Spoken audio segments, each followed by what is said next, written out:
നമസ്കാരം. ഒരുപാട് പേര് ചോദിക്കുന്ന ഒരു ചോദ്യമാണ്, ഐബ്രോ നന്നായിട്ട് ഫില്ലാവാൻ വേണ്ടിയിട്ട് നമ്മൾ എങ്ങനെയാണ് കൺമഷി യൂസ് ചെയ്യേണ്ടത്? അമ്മാസിൻ്റെ കൺമഷി എന്നുള്ളത്. അമ്മാസിൻ്റെ കൺമഷി കുറച്ച് കോസ്റ്റ്ലിയാണ്. ഞങ്ങളുടെ കരി ഈ ചാർക്കോൾ കണ്ടിട്ടുണ്ടല്ലോ, ഞങ്ങൾ എടുത്ത് വയ്ക്കുന്ന ഒരുപാട് ഹെർബ്സ് എല്ലാം ഇൻഫ്യൂസ് ചെയ്തിട്ട് നമ്മളത് കരിച്ചെടുക്കുന്ന കരിയാണ് യൂസ് ചെയ്യുന്നത്.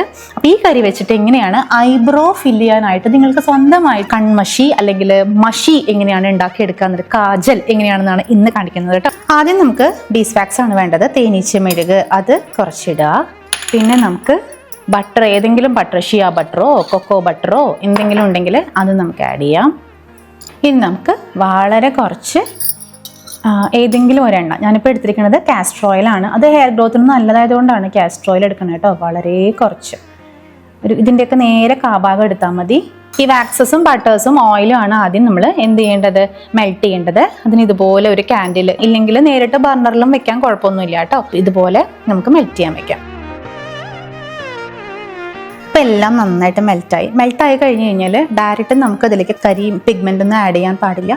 കുറച്ച് നേരം ഒന്ന് നമ്മൾ അതിൻ്റെ ചൂടൊക്കെ ഒന്ന് ആറാനായിട്ട് ഒഴിച്ചു വയ്ക്കാം. ഞാൻ ഈ കണ്ടെയ്നറിലേക്ക് ഒഴിക്കുന്നുണ്ട്.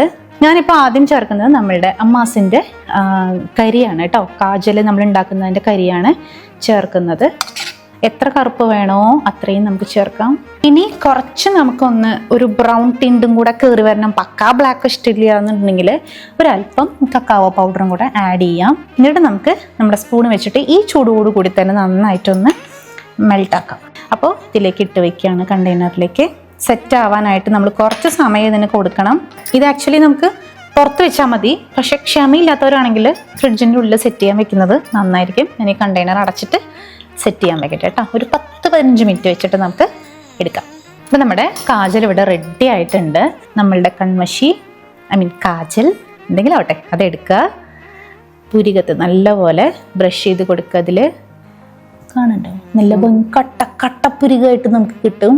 ഇത് നമ്മൾ നാച്ചുറലായിട്ട് 100% നാച്ചുറലായിട്ടാണ് നമ്മൾ ഉണ്ടാക്കിയത്. യെസ്, ഏകദേശം ദിഗംബരനായിട്ടുണ്ട്. കഴിഞ്ഞ വീഡിയോയിൽ ഞാൻ ചെയ്തപ്പോൾ പറഞ്ഞിരുന്നു ദിഗംബരനാവും. കണ്ട ഈ കണ്ണിൻ്റെ പീലിയും കണ്ണും എഴുതാട്ടോ, കുഴപ്പമൊന്നുമില്ല. അതുകൊണ്ട് എഴുതിയതുകൊണ്ട് കുഴപ്പമൊന്നുമില്ല. ഇതിൽ വാക്സ് ചേർക്കുന്നതുകൊണ്ട് നമുക്ക് എന്താ വെച്ച് കഴിഞ്ഞാൽ അധികം സ്മഡ്ജ് ആവില്ല. യെസ്, അപ്പോൾ അമ്മാസിൻ്റെ കാജൽ അഫോർഡബിൾ അല്ലാത്ത എല്ലാവരും ഉണ്ടാക്കി നോക്കുക. അടുത്ത വീഡിയോയിൽ വീണ്ടും കാണാം. അതുവരേക്കും താങ്ക് യു.